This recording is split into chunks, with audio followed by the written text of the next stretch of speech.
Good morning, scholars. Today we are going to focus on Lesson 2, page 12. So I can look down here and see page 12.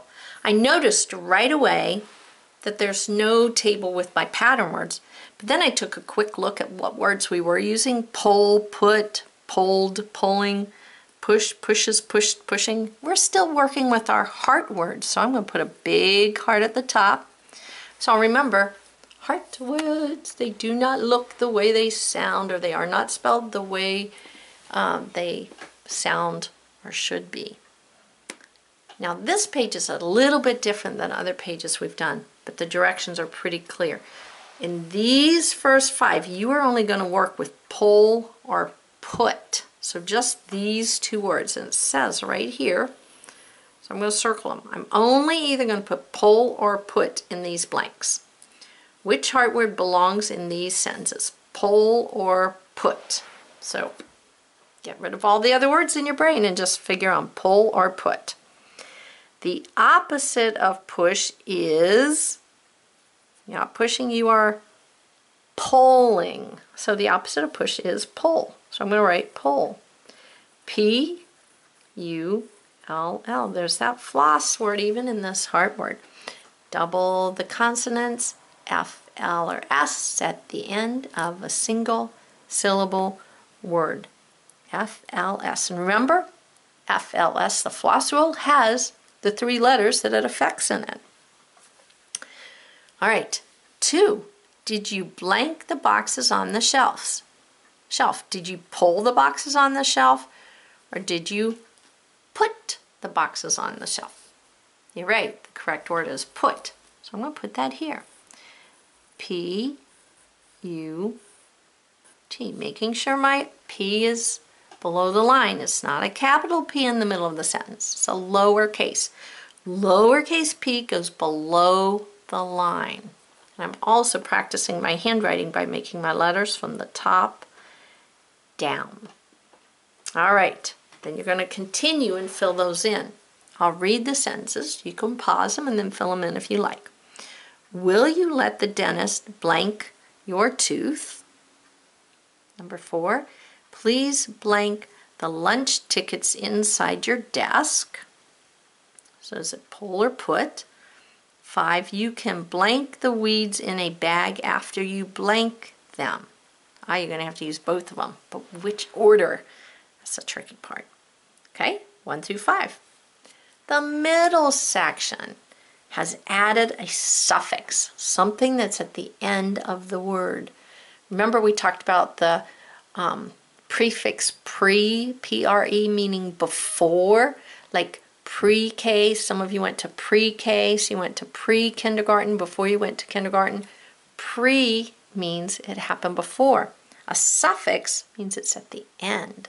So ed and ing are added to the end of a word. Ed means it happened in the past. Ing means you're doing it right now or at the time it's talked about in the sentence. So it's the present tense, the past tense. Happened in the past, ed, present, happening right now. So let's see, which heart word belongs in these sentences? So you're going to write pulled or pulling. Those are the only 2 words you're going to use in 1 through 10. Is it something that happened in the past? So it's suffix ed, or is it happening right now in the present tense? Ing. Let's see if we can do a couple of them together. He was blank at my sleeve. He was pulled at my sleeve. No, he was pulling at my sleeve. You ever do that? Go up and pull on your parent's sleeve, or someone comes and pulls on yours? So he was pulling at my sleeve. So we're going to write pulling. So let's write the base word, which is pull. P, that's our heart word, U-L-L. P is a rule breaker. And then we're going to add suffix ing, ing. We should all be learning that. If you don't know how to spell ing at the end, you know it's I-N-G,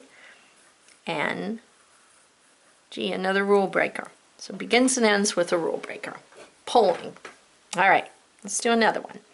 The truck blanked the car behind it. The truck pulled the car behind it, or the truck pulling the car behind it. It doesn't have an is or a was in it, so we know it can't be happening currently. The truck pulled the car behind it. So this one we're going to write pulled. So let's write that down. Are you ready? Let's see it, say it, hear it, write it, and add our suffix. P-U-L-L. Hey, we're going to write, I just realized we're going to write pull in all of them. Pulled. And then you're either going to add ed or ing. Did it already happen, or is it happening currently? I'll do one more with you for this one.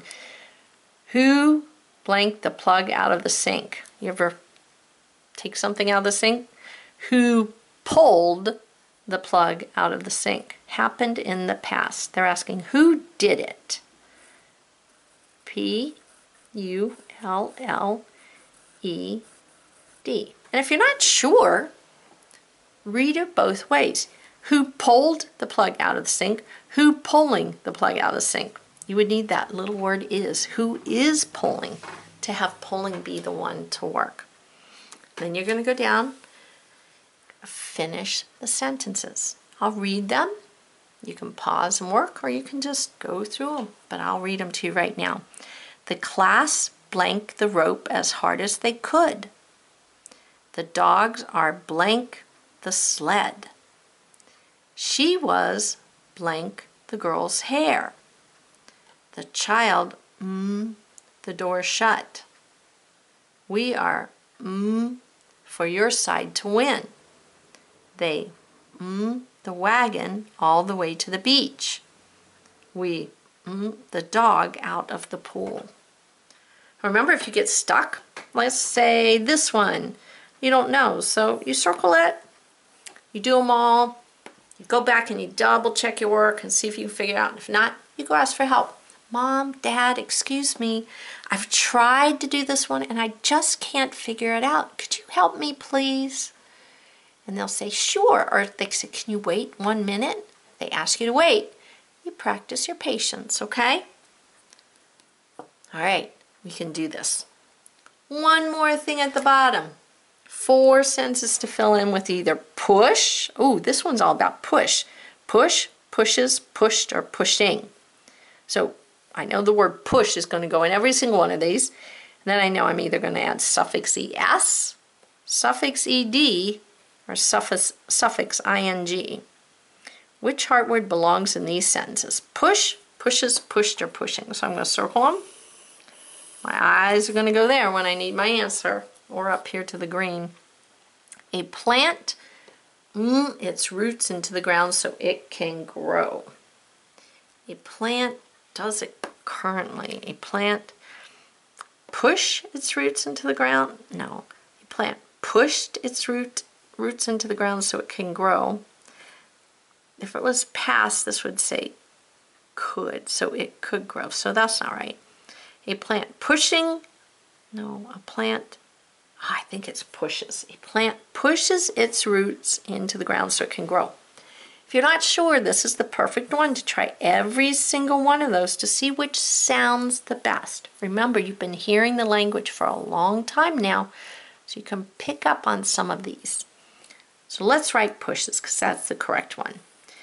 P, rule breaker, U, S, H, digraph, E, S. And you are only going to use each word one time. So I've already used pushes so I can check it off. Then you'll just have 3 to choose from. All right? I know you can do this. I'll read those sentences for you today. How many ups can you do? How many ups can you do? 3. We are the wheelbarrow up the hill. There's that wheelbarrow again. Remember from yesterday? Remember what we did with it? If you're not sure, go look on yesterday. See what you did with the wheelbarrow, okay? The crowd the car off the street. All right. You can do this. I know you can. Remember, if you get stuck, circle it. Go back. Try to figure it out. And if you just can't, go ask Mom or Dad for help, or your adult. But do it with manners, and patience. All right? Till I see you again, go out and do great works.